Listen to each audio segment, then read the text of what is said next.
Hi, boys, and welcome to this Daddy Cast with Kings of Rome, Week 19. The schoolmaster who proved a traitor.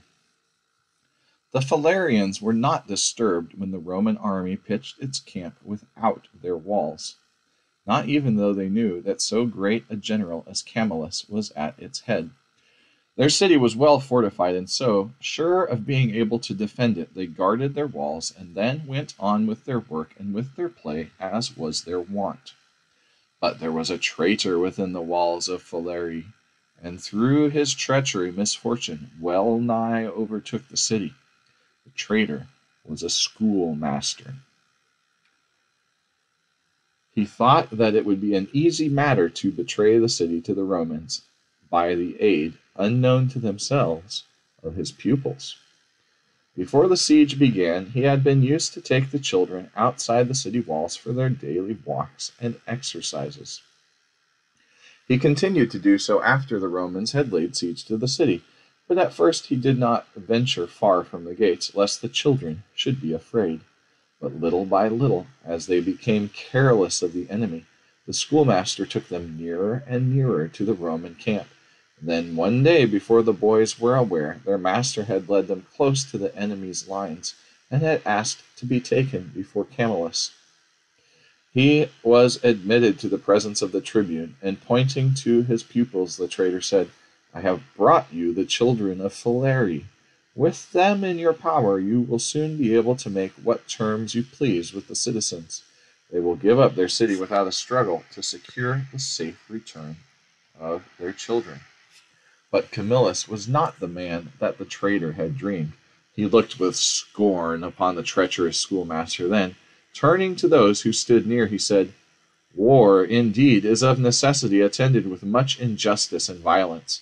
Certain laws, however, all good men observe, even in war itself, nor is victory so great an object as to induce us to incur, for its sake, obligations for base and impious acts. A great general should rely on his own valor, and not on other men's vice." Camillus then bade his officers give rods to the children, so they might chase their treacherous master back to the city. Meanwhile, the Phalarians had missed their children. Fathers and mothers, distraught with grief, rushed to the walls, to the gates, but nowhere was there any trace of their boys. Cries and lamentations filled the city. Suddenly the cries were hushed. "Hark! What was that?"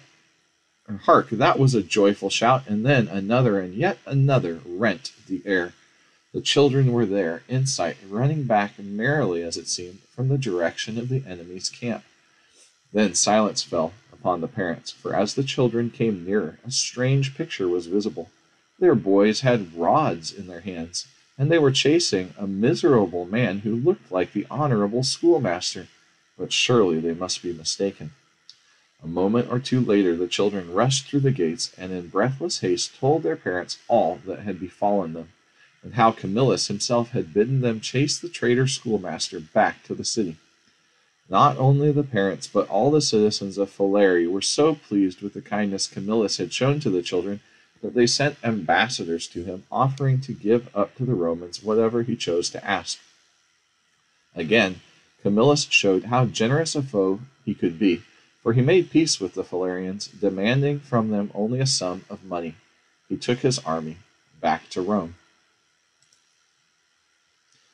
But the soldiers who had hoped to gain much booty in Phalarii were angry.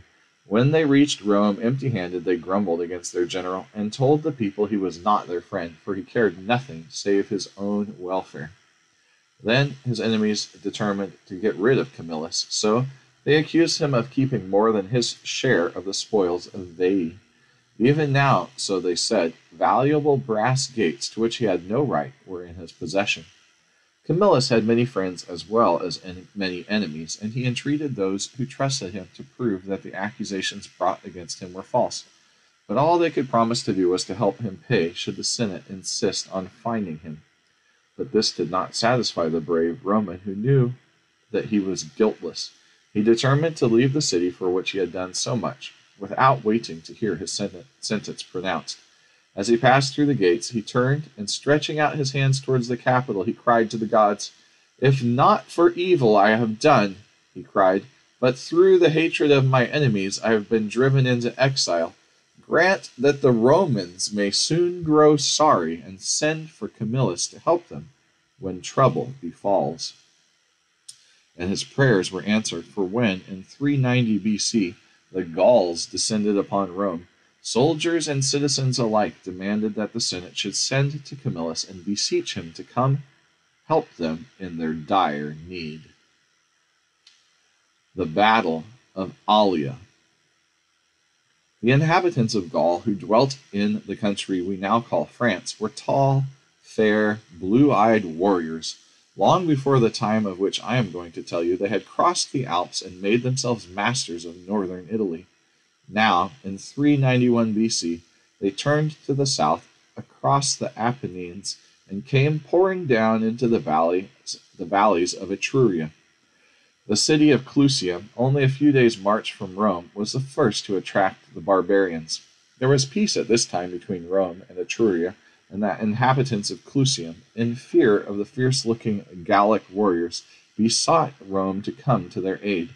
The Senate at once sent 3 patricians as ambassadors to the Gauls, warning them not to attack the allies of Rome. But the haughty barbarians, heedless of the ambassadors' words, at once demanded from the Etruscans land on which they and their families might settle. When their request was refused, they began to fight. Now the Roman ambassadors had no right to join in the battle, for just as they were protected by their mission from being attacked, so they were forbidden to attack others. But forgetting, in their anger with the Gauls, that they were ambassadors, the 3 Romans joined in the defense of Clusium, and unfortunately slew one of the Gallic chiefs and took his armor. Brennus, the king of the Gauls, was so angry with the envoys that he at once withdrew from Clusium and marched with his whole army through the valley of the Tiber toward Rome. He was determined to punish the city for the folly of her ambassadors. The Romans at once marched out to meet the enemy, and in July 390 BC, near the Allia, about 10 miles from Rome, a terrible battle was fought. Although the Roman army was but 40,000 strong, while the barbarians numbered 70,000, yet the Romans had no fear. Against such uncouth foes they were sure to win the victory. Thus in their insolence and pride spoke the warriors of Rome. But the battle day, it was the 18th of the month, was one that was never to be forgotten by the Roman legions. Shouting their strange, fierce war cries, the Gauls rushed upon the foe, while the Romans, dismayed at the wild appearance of the gigantic Gauls and distracted by their war cries, were seized with sudden panic. Without even attempting to fight, they turned and fled. Pursued by the terrible barbarians, many of the fugitives plunged in despair into the river Tiber and were drowned by the weight of their armor. Many others were overtaken and slain. Only a remnant of the army reached Rome, for most of the fugitives who escaped took refuge at Veii. The Gauls themselves were astonished at their easily won victory, for the fame of the Roman legions had reached even these barbarous tribes. In Rome, the Battle of Allia was henceforth a name of ill omen, nor would the Romans ever undertake a new adventure on the 18th of July, lest it should be doomed to failure by the evil influence of that fatal day. For many long years, the Romans, who feared no other foe, trembled at the name of the barbarians.